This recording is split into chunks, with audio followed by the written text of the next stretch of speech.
My name is Jeff. I'm with Nance International, HVACR services out of Beaumont, Texas. Please subscribe. Today I'll be covering basic brazing techniques in preparation for brazing. So the first thing we're going to do, I've already pre-selected and cut 2 pieces of copper. The first thing we need to do is clean these pieces of copper up. We're going to accomplish that with 2 tools. First of all, we're going to use a reamer. Okay, we're going to use it to take out the inside edges inside the copper from where I cut it. These edges are going to cause turbulence in the system, and it's also going to make it harder to fit the pipe together. Today we're going to be inserting some 3/4 inch pipe into some 7/8 pipe, and let's take the edges out. It's not going to fit. So we'll just ream this out.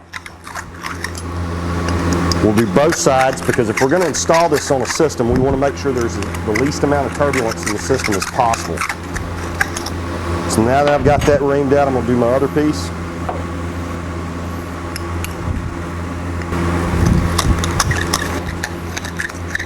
Next thing I'm going to use is going to be a Scotch-Brite pad. I'm going to use this to clean off all the surface oxides off the copper so that my brazing material will stick to it better. So I'll just shine this up real quick.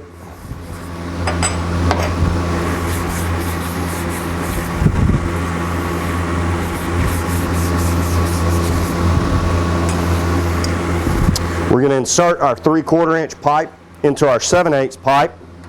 I'm going to mount it in a vise just so I've got something to hold it while I'm brazing. Next thing I'm going to do is I'm going to inspect my torch. I want to make sure I've got backflow preventers on it so I don't cause an explosion. I want to make sure that my hoses aren't cracked, that I don't notice any oil or any kind of petroleum-based products anywhere on this torch. Any of those could cause an explosion if it gets mixed in with the oxygen. So now that I've inspected my torch and my hoses, everything looks good. I looked at my regulators. Before I turn this on, I want to make sure that my regulators are backed all the way out. I'm going to turn on my gas. I'm going to turn on my acetylene first. I'm going to roll my regulator up until I hit at least 5 psi.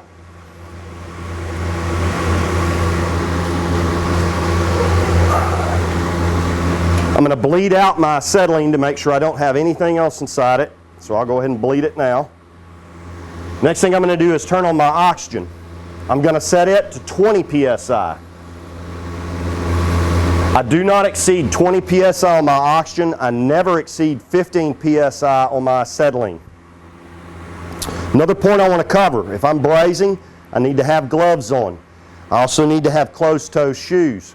I also need to have a set of glasses on, or safety glasses, to make sure that I don't get anything in my eyes. Brazing is done at temperatures above 840 degrees, and if we don't take safety precautions, we will burn ourselves. So I've got my oxygen and acetylene cut on. I'm going to vent out a little bit of oxygen to make sure it's clear also. Next thing I'm going to do is I'm going to light my torch. I'm going to start with my acetylene.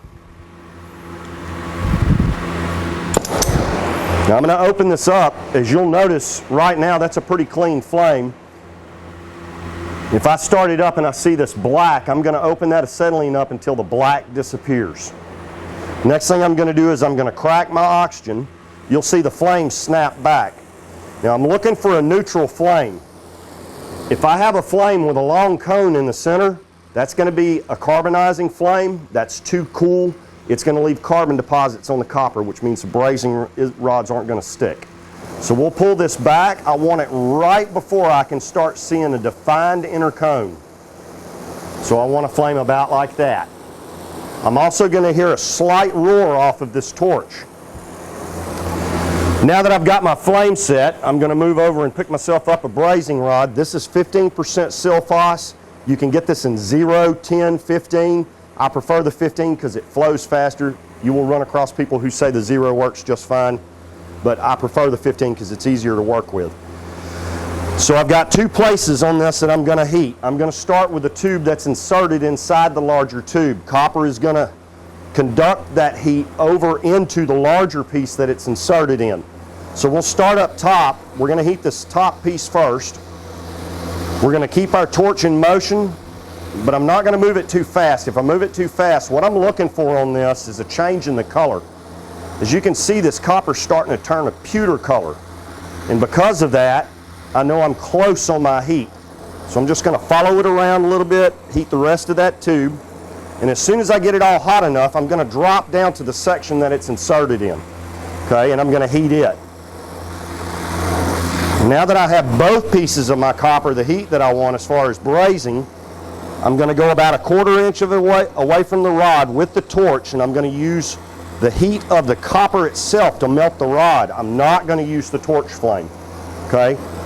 So I'm just going to drag it around. All I have to do is get this real close. All right. Now, if I've put enough solder on this already, I don't have to add any more. I can actually walk it around. I want to remember to keep my heat on the bottom joint, though, the joint that the smaller piece is inserted inside of, because I want it to run down inside and form a fillet inside this pipe. Okay. So I'm going to run it all the way around. Now typically if we're doing brazing, we're also going to be wanting to purge nitrogen through the system to stop oxidization of the copper, okay, because that's going to occur. Now I'm done with this braze joint, okay. If you'll notice,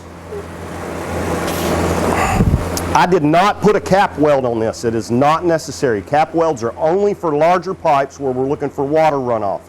So we shouldn't cap weld small pipes. I'm going to shut my torch down now so we can finish out. First thing I'm going to do is I'm going to turn my oxygen off first.